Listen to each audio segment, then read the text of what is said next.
Congresswoman Val Demings is running for the U.S. Senate in Florida. She'll be facing incumbent Senator Marco Rubio. Earlier today, she and I had a conversation about the campaign, talked about a variety of issues, what happened in Uvalde, her experience as a former police chief, and what she's going to do to help black businesses. All right, Congressman Val Demings, glad to have you. It's been a while, and so glad to see you, chat with you. Let's just jump right into it. You have been constantly on the road, obviously, still sitting member of Congress, but you're also running for the United States Senate. You know, we're dealing with huge issues, but I got to first start off with, obviously, shootings in Buffalo, Uvalde. You're a former police chief. And it is, what's interesting is that you have all of these Republicans who don't want to deal with gun control, yet you have police chiefs, law enforcement, who's saying, "What are y'all doing, relaxing gun laws?" Well, Roland, let me say it's good to be back with you, and I'm going to go right here. I am sad and mad as hell that innocent people are being gunned down in innocent places in a country that we say is the greatest country in the world. It is appalling and disgraceful what happened in Buffalo, and it is appalling and disgraceful and heartbreaking what happened at Robb Elementary. Yet the people with the power to make a difference, 50 in the U.S. Senate, including the person that I am running against, can run to the microphone in a minute and quote scriptures and offer thoughts and prayers. But as you well know, faith without works is dead.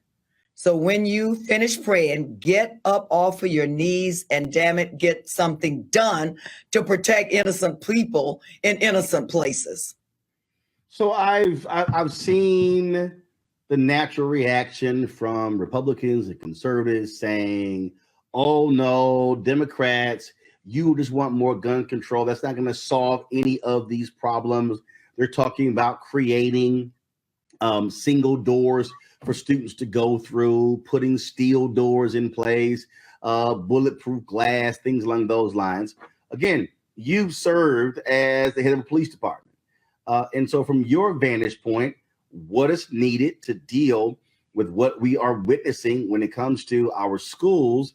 But again, our mass shootings aren't limited to our schools. In Texas, they had a mass shooting at a church, a mass shooting at a school, two mass shootings at a school, a mass shooting in El Paso at a Walmart, and of course, Buffalo was at a grocery store. Roland, look, when I was appointed chief of police, crime was at an all-time high. And my first priority was the reduction of violent crime. My second priority was to remove crime guns out of the hands of criminals. Look, the Republican Party and Marco Rubio love to talk about the Second Amendment. Let me just say this. I grew up in a house with a man who went hunting like every other day. If he didn't do it, we may not have had anything to eat. I carried a gun for 27 years. This has nothing to do, this issue, with the Second Amendment. This is about keeping guns out of the hands of dangerous people. It's about keeping guns out of the hands of the mentally ill. It is about keeping guns out of the hands of terrorists. And it is about keeping guns out of the hands of dangerous felons. So I'm going to say what my husband says. You can make your mouth say anything, but doggone it, what are you going to do to address this issue? As a police chief, if I stood up in front of my citizens and said, after a shooting, and there were innocent people were killed, and said, I thoughts and prayers for the victims and quoted scriptures, and then went about my business, I would have been fired, and I would have deserved to have been fired. As a police chief, our primary responsibility as law enforcement officers is the safety and security of the people in our jurisdictions. And look, America has failed those children. America failed the citizens in Buffalo. We failed the victims of the Pulse nightclub that is in my district. We failed the students and teachers at Parkland and now Robb University. We have got to pass legislation like universal background checks, which 90% of Americans agree with. Red flag laws. Here in Florida, we have over 5,000 instances where red flag laws have been used. And the people believe that they've reduced violence or led to more successful outcomes. So we need to start talking and get busy and do something to protect innocent people. As you're talking, I thought about yesterday's news conference. I sat there. I'm a native Texan, still vote there, and Governor Greg Abbott and Lieutenant Governor Dan Patrick were talking about mental illness. Yet last year, the same governor cut $211 million from mental health programs, and I think that's also what drives me crazy when I listen to folks bring that up immediately.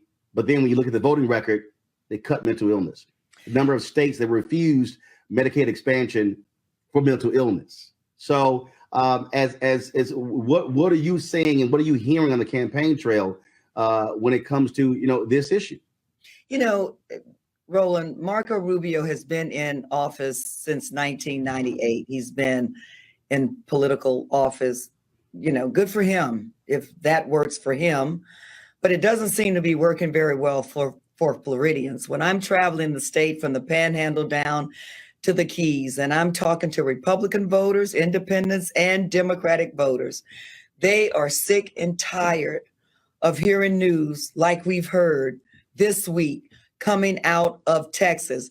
They are sick and tired of career politicians who say one thing, run to the microphone and say one thing, and do absolutely nothing to address the issues. Mental health, and I think for the former chief of Dallas, David Brown, said it best when he talked about some of the responsibilities that are on law enforcement. And look, everybody counts and everybody's accountable. That includes law enforcement. But Chief David Brown says this: every time there is a societal failure, we give it to law enforcement to handle. He was the police chief in Dallas. He said, not enough mental health funding. Give it to the police. Not enough drug addiction funding available. Give it to the police. And so in this country, and you had to mention the states that have not expanded Medicaid, here in Florida, we're one of only 12 states that have not expanded Medicaid, which is shameful and disgraceful again. The people are sick and tired of it, and it is time to elect people who are not playing politics, but believe that we should address some of the quality of life issues, as well as hold America to its promise. And we're not doing that very well right now.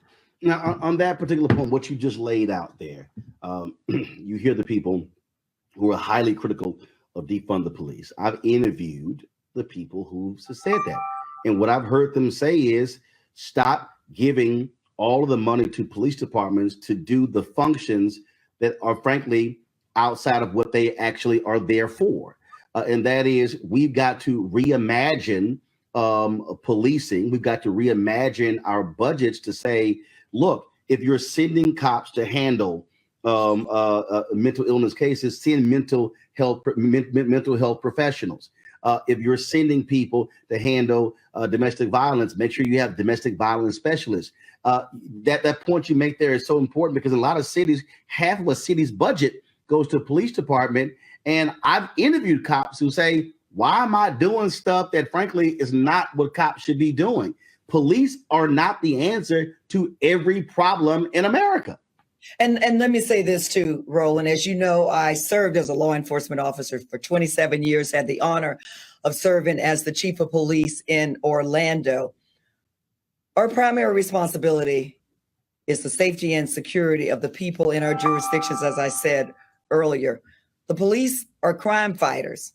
This is not about defunding the police. This is about funding the police and making sure that they have the resources, the equipment, the training that they need to effectively protect people from those who would do them harm. Crime is still one of the top concerns. Look at New York. Out of all of the great candidates that they had running for mayor, at the end of the day, it was the police captain who won that election. People want to be safe. But the other issue is, we have got to be serious. I think we can walk and chew gum at the same time.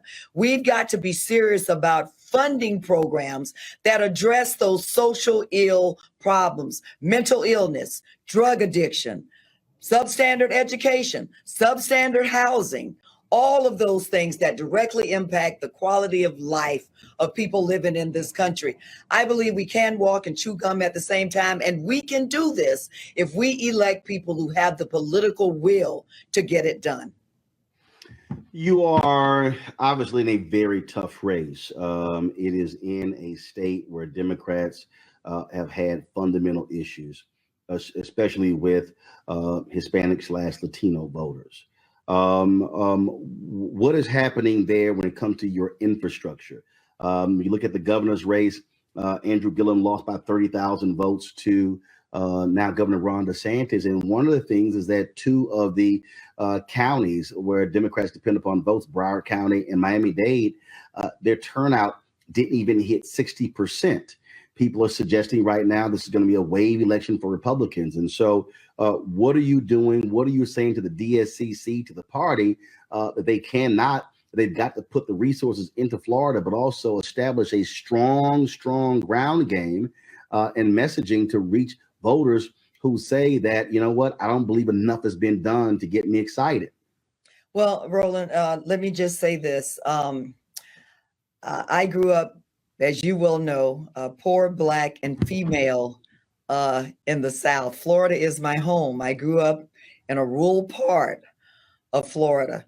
I'm used to tough things, but I do believe that we can win this race because the people, as I said a few minutes ago, are sick and tired of career politicians who say one thing and do another.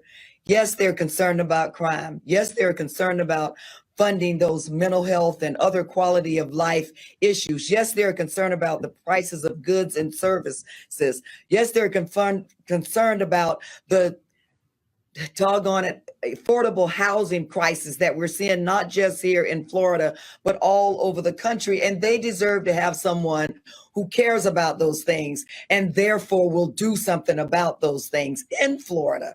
And you mentioned Andrew Gillum's race, and statewide races, while losses are painful, they've always been so very close. And I do believe that we're building the most unique, diverse coalition.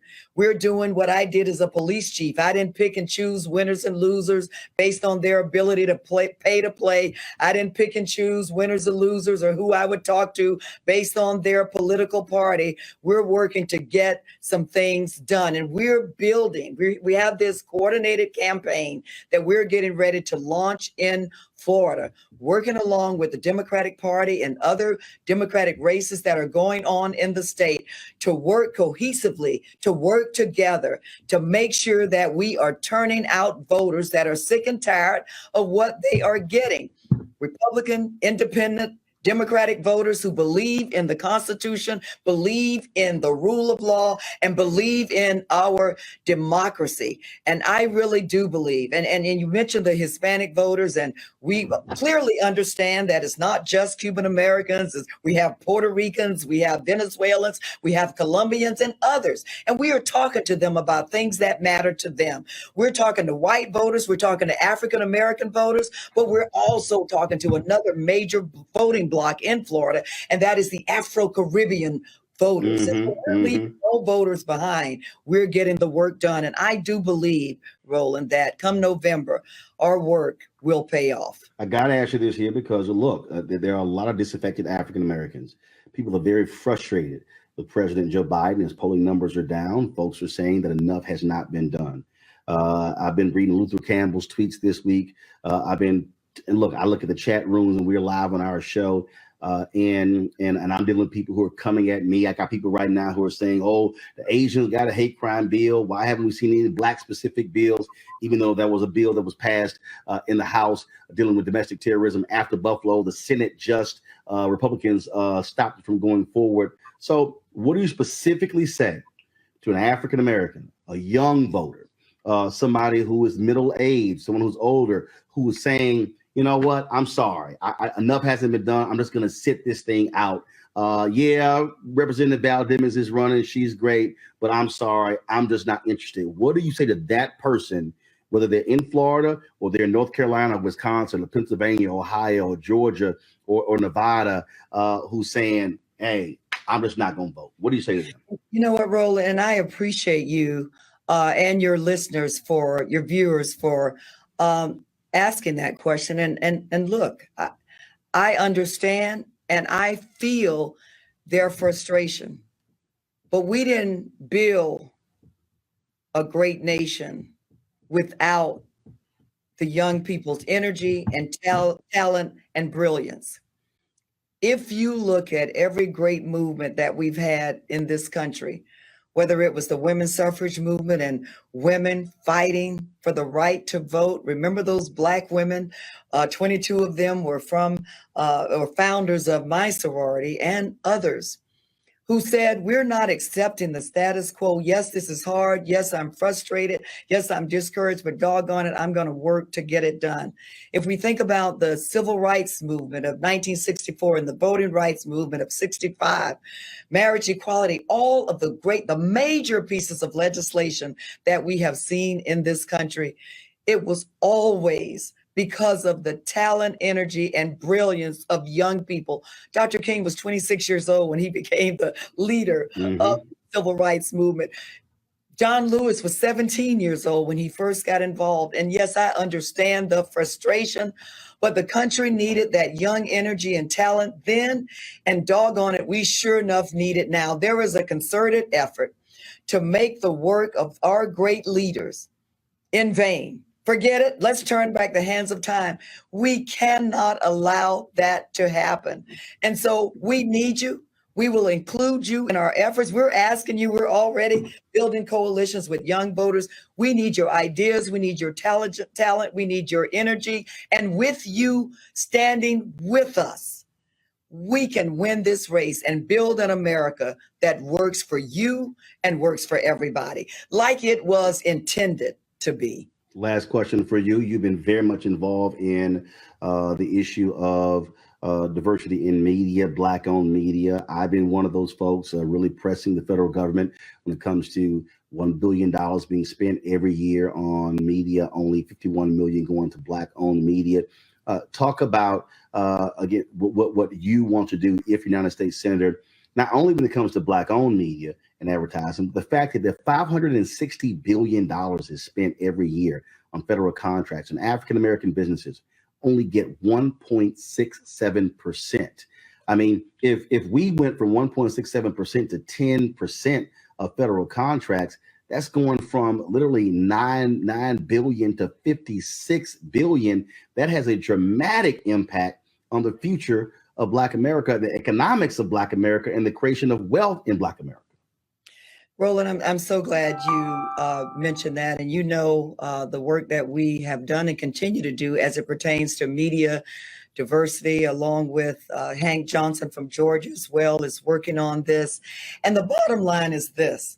In 1968, the Kerner Report, as you well know, I know you're quite familiar with it. Oh, yeah. At who is telling the story and who's reaping the benefits of in this area, in this space of media. And, you know, America is a very diverse country. America says that if you're willing to work hard and play by the rules, that you too can have an opportunity to succeed. Our job as legislators is to make sure that we continue to create those opportunities. Look, we have the greatest talent, as I just said, the greatest energy in this country. Let's create the greatest opportunities. And certainly Black media, Black-owned companies are a major part of that. And so my job is to help to balance the playing field and give those opportunities. Who tell the story matters. Who's making those decisions matter. And we have to create opportunities and venues and avenues for Black-owned companies, Black media, to be able to reap the benefits of living in the greatest country in the world. I want to thank you, Roland, for being a part of the work that we are doing. We are not done. So I look forward to what we're able to do together in the future. All right, Congresswoman Val Demings, we appreciate it. Look forward to having you back on the show and seeing you on the campaign trail over the next several months. Thank you so much. You take care. Stay safe. Thanks a bunch. You're welcome.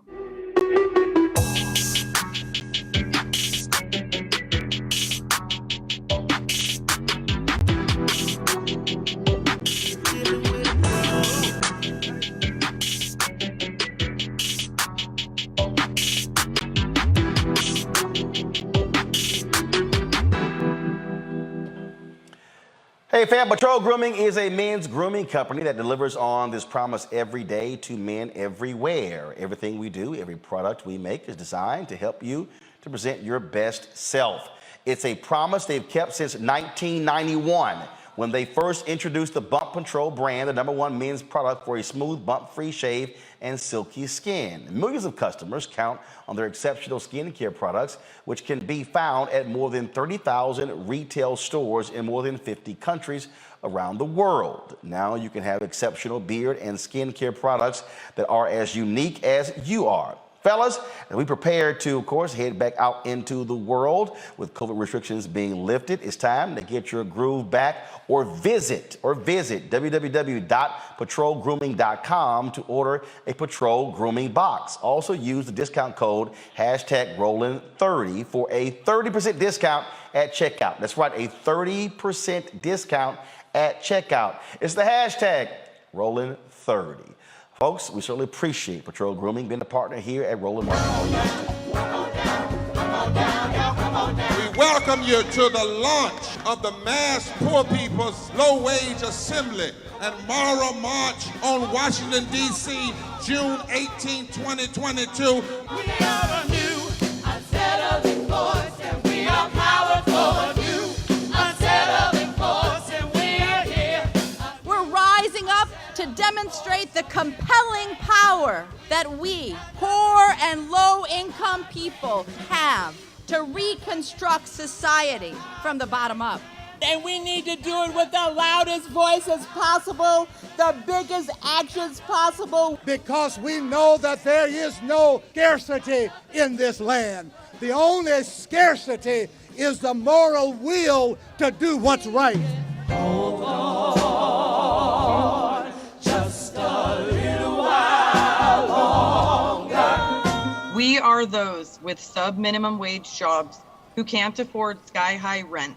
People with disabilities are the fastest growing minority group. It's crazy to me that in 2021, it's still legal for workplaces to pay a sub-minimum wage to people with disabilities. There are still so much trial and tribulations that we go through as Indigenous people.